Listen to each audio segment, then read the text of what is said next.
Hi, I'm Allie with the Potomac Bead Company, and I'm going to show you how to do odd count peyote. I would recommend using even count peyote anytime you can because it's much simpler.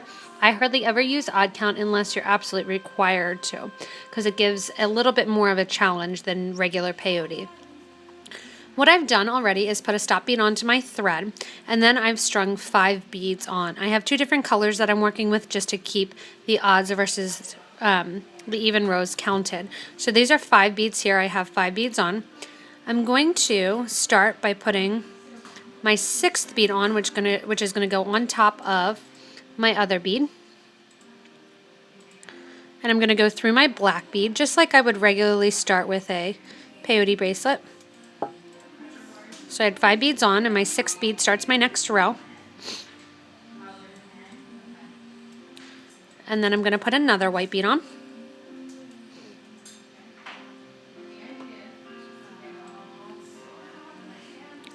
Sew through a black bead.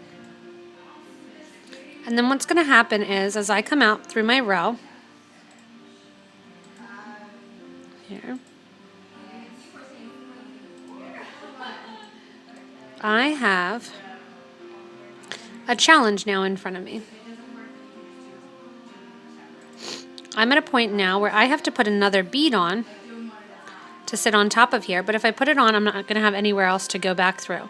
So I've gone through my 2nd bead, and now I'm going to go through my 1st bead as well. Normally peyote, you just go through 1 bead. With this odd count, I go through 2 beads in the row. I'm going to put on my 3rd bead to sit on top.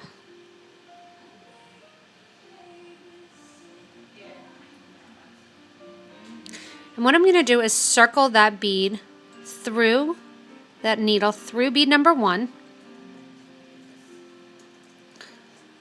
as I put on my 8th bead in the line. Come back up through number 1, and now I'm ready to do the rest of my peyote row. So I'm going to start this again, and that way you can see another count going. And this time it's going to be with my black beads. And this one's easy because the black beads have an even number. So I'm going to sew through just like regular peyote again. Put a black bead on, sew through the one sticking up. And now I'm ready to start my white beads again, which are my odd row, or my odd color. I'm going to put on a white bead, sew through the black bead.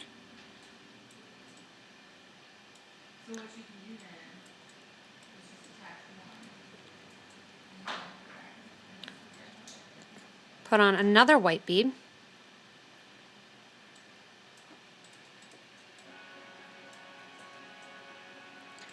Sew through my next black bead in line.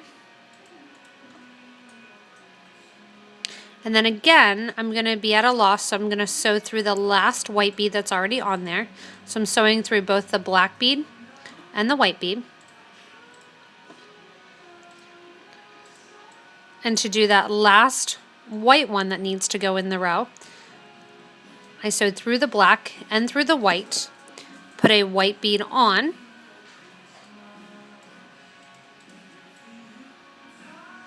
loop it through the white bead. That needle goes through and makes a circle, and then you come back up through that white bead again. So always at the end here, on your even end, on the ends, you're going to see 2 threads that are going through. There's 1 and then 2 that are hanging out on the side here. On this side, I'm always just going to have 1 thread that you're going to see. Again, this side 2 threads, this side 1 thread. So it's always at the end here that you're going to add and go through that. So again, what I did, and then I'm ready to continue.